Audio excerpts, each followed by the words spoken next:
This is a good friend of mine, Mariano, a good drinking partner. I've persuaded him to come up today and show you how to do some hand finishing. He also did a masterclass yesterday in my workshop to help me out. I'm ready when you are. Yeah, okay. Well, any questions at all, just please ask, yeah, because it'll help Mariano to just... Finishing is, well, welcome everyone. I just want to tell you and show you part of how I'm finishing. I mean, finishing is quite a lengthy process, it takes time. Unfortunately, we don't have that time to do it, but I will make sure that I will tell you what to do, so you can follow the steps afterwards and practice yourself when you are at home. So, because we don't have the time to do it, I just prepare a finishing pair, and I will give you to pass around to see how is the look at it when you finish it. And then I got another shoe just to show you what I do. So part of the process is ink it and heat the irons, which I thought it will be a little bit messy for the staff members. I don't want to be kicked out of the hotel, making stains on the floor and things like that. And also we don't have time for the whole process, but as I said, I will let you know, I will tell you what to do, and then you can practice. So while I'm talking, anybody have a question, please, don't hesitate to ask me any question. So I'm passing down this shoe here, so you can have a look how I do the finishing, and then I can start talking through, because we have two different classes and I only have one shoe. I was talked to the other class, so I did one side of the shoe, and then we got the other side to play with. So, well, I was taught when you have a bevel waist shoe or a boot, you finish first the bevel before you move on to the forepart. Shoemakers, they just finish or do everything at the same time, but I think it's handier and easier when you finish just the bevel first, and then you move on to the front of the shoe. So what I do is some customers tell you what sort of the length of the edge, the welt they want. So they probably say, I want a pair of shoes with a close welt, or I want a pair of shoes with just sew stitches, or sew stitches, or very close welt. So you have to accommodate the welt of the requirements of the customer. So what I do before go with a rasp, whatever you have to do for finishing, first of all, the knife. The knife is a very important tool to trim it off, because we don't want to spend time and time rasping down. So the best way is just using the knife. You mark with a pen where you want to trim off the welt and the sole. You put the shoe like this, and it will tell you exactly where you are. You need to take off, or if you need to, or not. So that's a good way of looking. You don't look like that. You put the shoe up, and then you will see. And then when you trim off with a knife, you move on with the rasp. So I got this rasp here. They are Japanese rasps. They are very good when they are new, but unfortunately they wear out very quickly. So it will probably last 6 months. It depends how much you use them, but they are very, very good.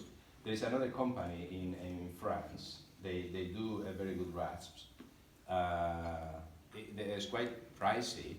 Well, quite pricey. I mean, they are expensive, but as a professional, you buy them, and you buy them once, and that's it. But so basically you get what you pay. So they can cost 115, 120 euros a rasp, but they are very excellent rasps. They're the best, really. The Japanese are very, very good, but they don't last long. Is that Urio? Yeah. And I think that guy is the one who died a year or something like that. He was a Japanese rasp maker. Mr. Fugazawa, I think it is. Okay. The guy who was in Osaka. Right. He just retired. His elbow went. Yeah. Okay. But remind me to tell you if you want to know this company in France for the rasp. Supply here that sells that brand. Okay. By, I can't remember the name off my head, but Yeah, I got a picture of the company, so we can talk about later on. They're very good rasps, but yeah, as I said, you know, a set of three would cost you probably £470 or something like that. But you know, they will value for your entire life. So okay. So we trim it off with your knife, and then we go with the rasp. So to hold in the rasp, I'm going to rasp from the flat. The shoemaking rasp is flat one side and then curved on the other side. So and different grades. So I'm going to use the flat bit. So you have to hold the rasp pretty much close to the edge of. You don't want to hold the rasp like that because you haven't got control and you don't know really what you're doing. So to get a good hold of the rasp, is just holding with your fingers like this. You put this finger under the sole, so to control, to have a guide, and make sure your elbow is close to your body. So it is sort of you're locking the rasp. You are not going all over the place. You are not making these rounds. You're not making dents. So slowly, you put some water on it, and then rasp. So when I was taught, the maker said to me, because I put water, but he was leaking it. And I said, what the hell is he doing? And he said, well, you know, in the old days, when you go from here to there, it's a lot of time consuming. So these guys, back in the day, they only stand up to go to the toilet. They were sitting on the bench like slaves. They were working their lives. So he said, well, you know, it's a long time to go from there to here and again. So he was licking it. Right?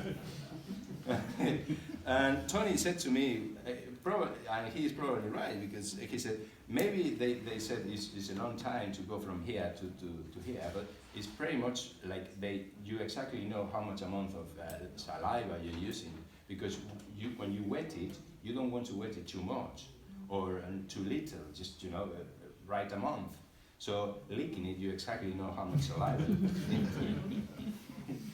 So you can lick it or you can put some water. It's up to you. And then just go and rasp, taking your time. Try to go in one direction. You can do forward and backwards,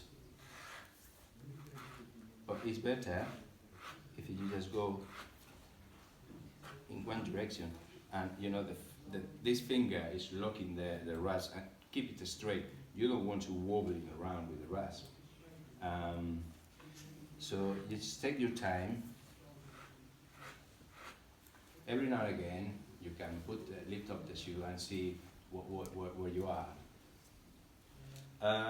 Some other makers, some people says when you lift up a shoe, this bit here should be closer, and the outside should be wider. That's the proper edge of the shoe. I tried to do it myself.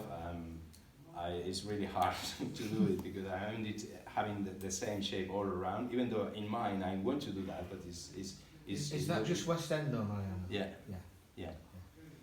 So inside closer and outside a little bit wider, which makes sense because when we're walking, we tend to go outside. You know, the weight of your body is so that means when you wear the shoe, after a while, you losing the edge of the shoe, so it looks ugly. You will see your feet, but you won't see the welt. So that's why they make it that way, a little bit wider on the outside. bespoke though, so if you proloaded, you would do the opposite. So Say- if you walk to the inside, so for bespoke, Oh, presumably well, you could do it yes. based on how the client walks. Exactly. If the person got a problem, and then you know that person will walk the opposite, you have to bear that in mind and do it the opposite. Yeah. So yeah, you just carry on rasping around, and as I said, don't not boiling, just. Yesterday I did a demonstration, but it was sort of frustrating in a way because we didn't work with the actual shoe, and when it was wobbling, and people they thought that's not going to work. I said, well, no, but the principle is just following the steps, and then you do it with the real shoe, and you will see the difference. But yeah, it was kind of a fiddly thing to do, but yeah, I think it went well. down. Went down We well. had fun. I hope We so. had fun.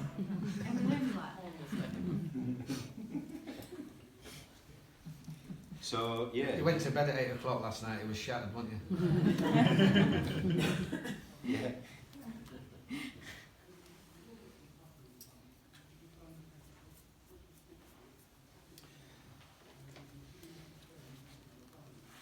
To finish a pair of shoes, it probably take you a day or a week, depending on how much time you want to put on doing it. It's just a very long process. Some makers they like to spend days on it, especially the Japanese people. When you look at their shoes, they look, beautiful. But how much time do people put into the shoes? I'm a piecework maker, so you can mocking about. You're on the clock. Yeah. At least if it's a difficult thing. So when you're rasping, you will see how the edges start to turn in the color. So it become a little bit cloudy right at the beginning and uneven, and then it become shiny and one sort of same color. So when I'm happy with the shape of the edge, and then I move on with scrapers. Some people use glass.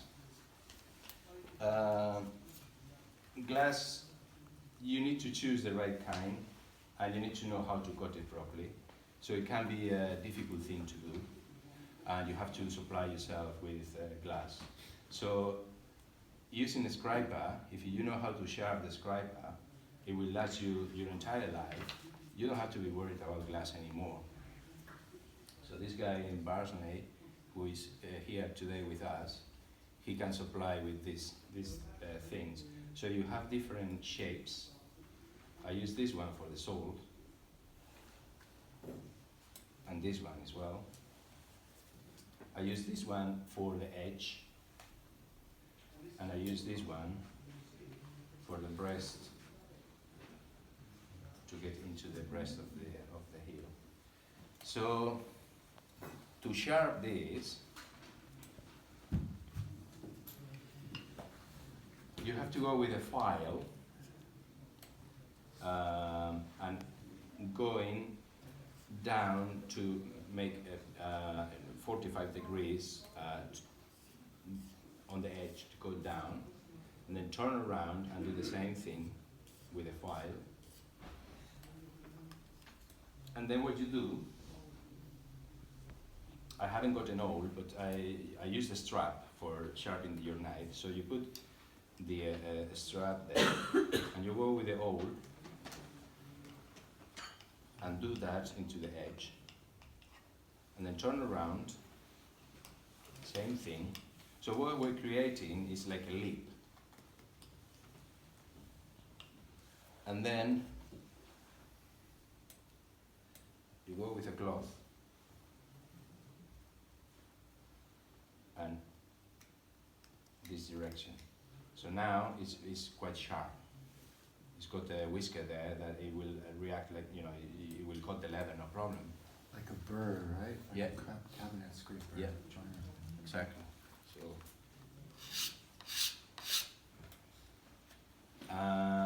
So forget about glass. I mean, you can use glass, it's okay. But using the scraper, that's it. You don't have to supply with glass no more. So so we finish with the with the rasp, and we go with a little bit of water. And what you do is just what we're doing is get rid of the marks of the rasp, and you need to concentrate it. Try not to bend it in the scraper. The scraper has to be straight and focused on the center of between where the joint of the weld and the sole, to kind of concave surface. So bit by bit, you go around with the scraper to remove the whole marks of the file. So when I'm happy with that, you go with a piece of sandpaper. I used 3 different types of sandpaper. This one is grade 80. This one is like 120 or something like that. And the final one is 240.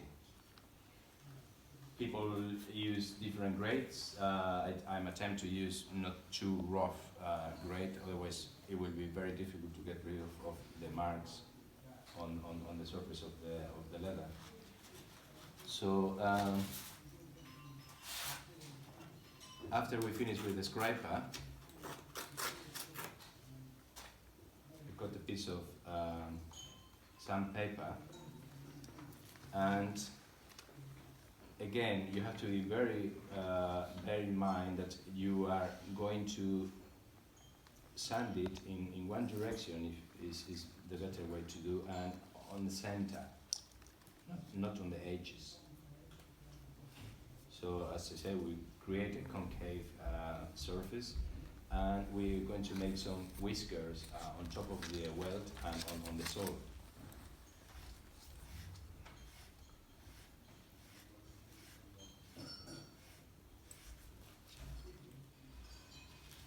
If you sand it too much, what happens is become very shiny, become a waterproof. So then it will be very difficult later on to put the ink, and the leather will absorb the ink. It won't. So you have to sand it, but to the point that you need to know when it's enough. If you, for whatever reason, you make it too much, it becomes shiny, you need to roughen it off a little bit. So to roughen it off is just not too much pressure, just otherwise you carry on making it even more and more and more waterproof. So you rasp it, you sand it down, and when you're happy with it, then you need to trim off the edge of the weld. This sort of lip in here. You trim it off with a knife weld. There are different type of knife welds. You got this one here.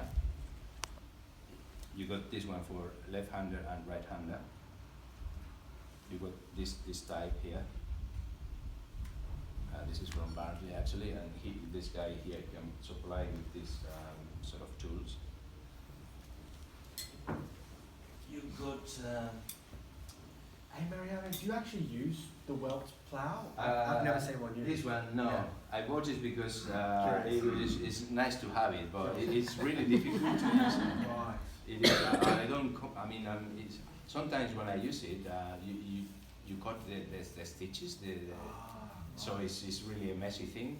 I don't know if this is It's really. just technique. Sorry. It's just another technique. Yeah, Depending on what you're yeah, told exactly. to do. Or maybe it's for the heavy boots. Maybe it's just for heavy boots, you know, with a very chunky welds that No. you are not worried to It's just touch it. technique. Yeah, it's probably because the guide here is quite deep. So Takes a lot off. I have Yeah. one, but I so Can you not adjust it? you can adjust it the blade, but here is already, you know, the gap is there. So when it works, sorry, the other way around. You see it's still like halfway through and already touching the upper. So this probably was built for very heavy walking boots. With a wide well. So yeah, so I try to use it. It's nice. I mean, it's a nice looking tool, but it's useless for me to work what I do. But it's nice to have it though. We can do a class in Stockholm. Yeah, there you go. Sure. So you got this one, which is pretty much in the West End everybody use, or you can use this one. This one is good, but you have to be aware of. You can easily go. You know, you think you are going straight, but you are not. So yeah, you can use it if you know how to use it properly. That's fine. It's entirely up to you. And also, some people use just a very sharp knife. You don't need any tool, just a very sharp knife, and you go and trim it off the edges with that. So you press the tool, and then just go around and trim off that whisker of the shoe. And then some people from that stage they will carry on to finish the whole edge of the shoe with iron, choosing the right iron.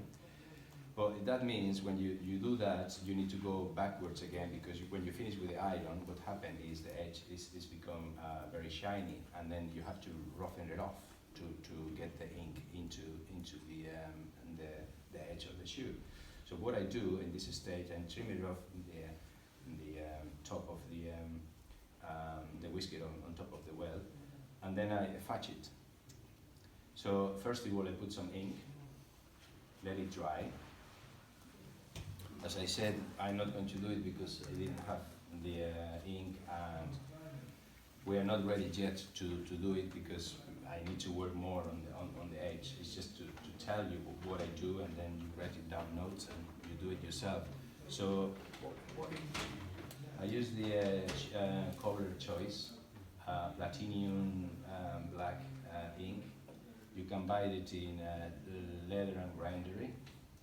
So that's the ink I use,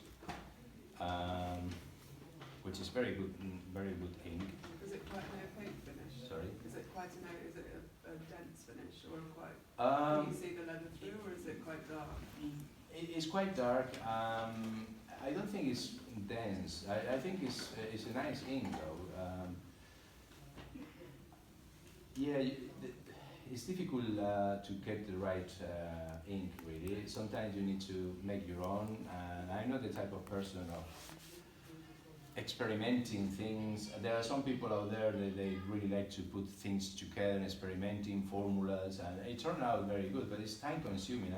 You know, it's just which is the best ink everybody use. We use leather and grindery, platinum ink. It's called Cobbler Choice. Cobbler Choice is called the brand of the ink. So yeah, you ink it once, let it dry. You ink it twice, and then you use the fudge wheel. Fudge wheels, they look very much the same, but they are not in a way of how they work. So to come across with a nice fudge wheel is not always easy. People making tools these days, they look at the tool and they think, oh, I can do that, but actually, you know, it's more than just copy of the tool. It works because of the angle of the fudge wheel. So when you put the fudge wheel, Some fudge wheels, they are not going deep into the weld. You think they are, but they are not doing the job properly, and you tend to slip off the weld, and you are not doing the job properly. So, and also some people, they don't use fudge wheel, they use a hand prick, pre-open, pre-mark the holes with a tool. You do it by hand. You do. I do mine individual, yeah. Yeah. Yeah, I don't use a wheel. Yeah. So you know, it's different ways of skinning a rabbit. So whatever works for you, fine. So we put the ink, and then we heat it. You have to be very careful how much temperature you put into this thing, because you don't want to burn the whole entirely weld. So I spit it on my finger, put it in a flame, and then fill it like that. If you are able to do that without feeling really hot, that's fine. If it's sizzling, put it into the water, drain it out, flame again. It's ready to go. So the technique of using this, some people placing in, yeah, get closer if anybody wants to see, and go like that. But I put cover my finger because I want to be very close where the action is. If I don't have this thing, I will burn myself because the tool is very hot. So like that, you just go around, and the tool is just finding the way and fudging nicely. Sometimes you have to do it twice. Sometimes one time is enough. And sometimes what happens is you are not going the way the tool should be, and you're creating, we call it babies. So you're making more in between the lines, you're creating another one.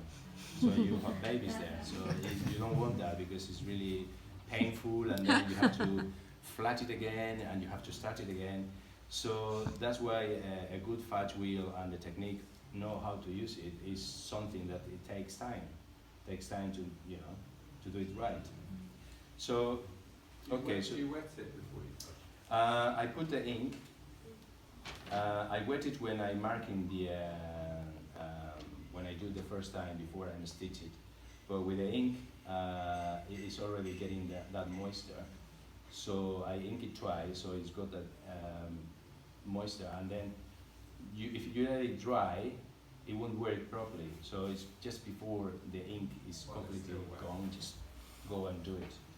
If you let it dry for whichever reason, and it's already inked, yes, you just put some water on it and then fudge it afterwards. So do you have a separate fudge wheel if you're doing a natural finish to an ink finish, so you don't end up with what you need, yeah, onto your... what you need to do, depending on the work, you have to make sure if you're using for a black, that's fine. But if you're using the fudge wheel for a brown shoe or a natural finish, you need to make sure that the fudge is clean. Otherwise, it will messing around and make stains and yeah. But yeah, you have to be very in mind that it's very important your fudge wheel, all your tools, the irons as well. Before you do any work with them, they are in a good shape, clean and ready to do it. Sometimes you're working with the shoes that they are not black, so it will be light color on the shoe. So you need to put covers on them, avoiding marks. So this one here, I put masking tape around to protect the upper against the fudge wheel making any marks on it. If you use masking tape, you need to make sure you're using a low-tack masking tape. Even though it's a low-tack masking tape, you need to have a piece of leather from the upper, a scratch of leather, and test the leather, because even though sometimes it's low-tack, when you pull it off, the masking tape, if the leather is not good quality, you will pull it off the collar, and you ruin the whole process, the whole shoe, and it's really upsetting. So you can use masking tape, low tack, or you can make your own protection for the shoe. So what you do is you cut a piece of lining, a good lining, pretty much this sort of width, and you skive it down one side, pretty much to nothing. So that side, we skive it down, is going down close to where we want to work with the fudge with. And you make it long enough with an elastic, so you can make it once and you can accommodate it for a different length of the shoe, so you don't have to make every time you work with one shoe, you need to make one. You can put an elastic and it will attach to the shoe, or if it's too big and the elastic is not doing the work, you can pull it and then tighten it at the back to keep it the strap of the leather around the shoe. With a bevel waist, it works very well, but with a square waist, the leather, it won't do this. It will have a gap, and then we have to fudge the square waist as well. So you need to go with your fingers, pressing down the leather, and then fudge it. Square waist is fine because we are not going to fudge this bit, so it's okay. But with a strap piece of leather, you have to bear that in mind, that you need to press it down to fudge the waist. So this one, I just, masking tape. We are not going to fudge it because we don't have time to do the whole process. So now we are in a state that we already ink it, we fudge it, and now we are in a state to choose the right iron. So when you're choosing the iron, you need to make sure the iron is, this one is an English iron, and it's got a double lip. You got irons which only got one lip. It's up to you. They both are, do the job. It's just this one left a tiny decoration on the edge of the weld. So when you choose the iron, you don't want an iron which is loosened. You want an iron which is really tight, and pretty much because we are going to take off a little bit of the surface in here, so you don't want an iron that's wobbling. I mean, it's too big, because what happens if you choose an iron which is too big, you will when you iron it, you will end it rounded the edges. So you choose the iron, you think it is going to work, but it's not going to work all the way around.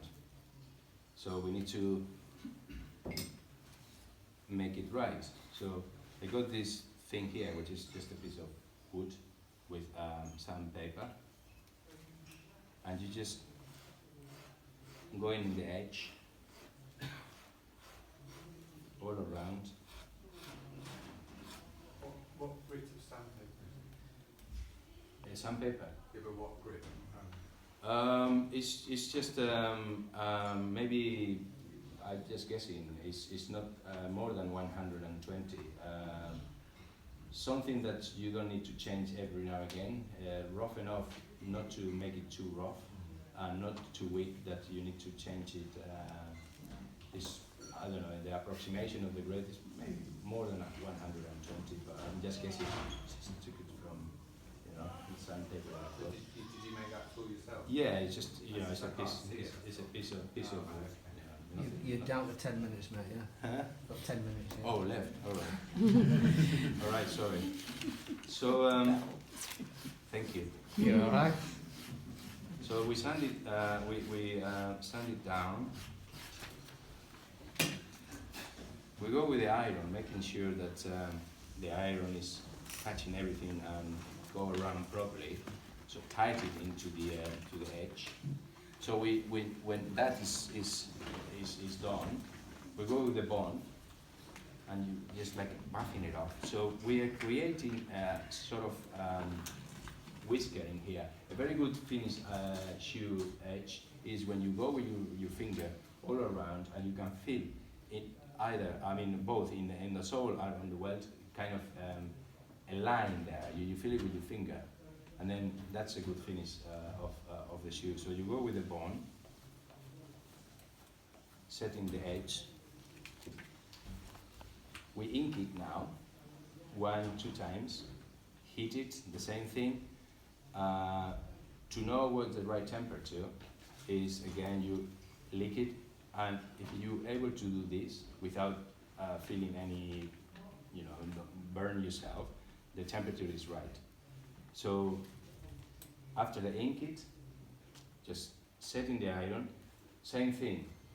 Elbow close to your body, put it on top. We don't want to wobbly, we don't want to make dents, straight, concentrating on making this, the pressure in the center of the tool.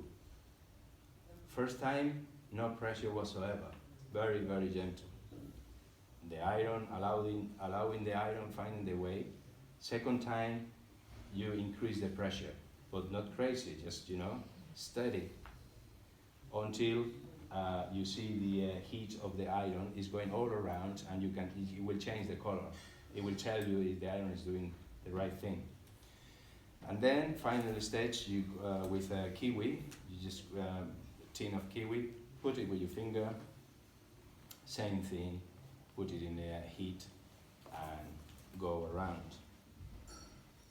And then the heat, it will create a very, very shiny finish on the edge of the shoe. And afterwards, you go with a cloth and just buffing it off. Mariano, do you ever use pad wax on the edge before kiwi? Some people use wax, finish wax after the kiwi. I don't use it. It doesn't mean you can use. I mean, it's fine, but I come across that it's very difficult these days to get a good finishing wax. So just stick to kiwi. And if you use wax, you make sure you don't put too much. Just a light coat on it. I get my own wax made. All right. And it's not bulky at all. Yeah. They come in tiny little blocks. Like the astral wax you used to be able to get. No, don't use that. It's too thick. It's too heavy. You can get a wax made, and it's really, really thin. That's why I don't tend to use wax, because it's very difficult to find a proper wax. Factories, they make back in the day. Yeah, but now it's... Find it in my brain somewhere. And they'll make any colour you want. Really? Yeah. Who makes it for you? It's in Northampton. I'll find out who makes it. Finishes? It could be Premier Finishes, yeah. So, say we put some wax as well, a little bit of iron, and then buffing it off. And then we are ready to do the sole. But unfortunately, we're running out of time. So, any questions? Please ask me if is there any questions, and I hope you understand what I tried to say. I've got a question. I was just coming back to the tool, the rasp, All right. because I buy those types of rasps as well for Okay. rasp making. And there's a company called Classic Hand Tools Limited, and they supply the Oreille rasps. That's the one. And they also do left-handed Exactly. rasps. Very good. So, Thank you very much. So there you go. Thank you. Sorry. Yeah. So the brand is Oregon. Oreille. Yeah. And the sole process is the same, isn't it? It's just scraping, Yeah, sanding. Yeah, exactly. The sole is exactly the same. It's just a scraper, sand it. When you finish the sanding, you just wet it a little bit and sand it in one direction. And then some people want a finishing with. It's called the foot you is circulating somewhere. The fish tail. So there is different sort of, you can play around making different designs, and it's very fancy. But once you wear the shoe, that's it.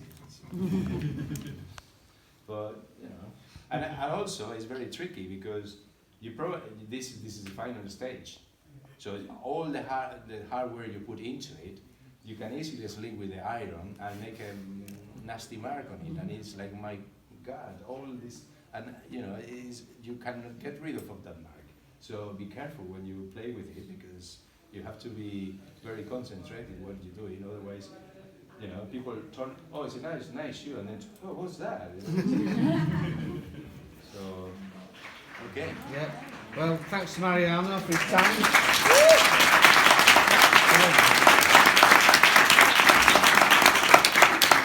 So now we've got a tea and coffee break, and at 12 o'clock we'll all get together back in the main room.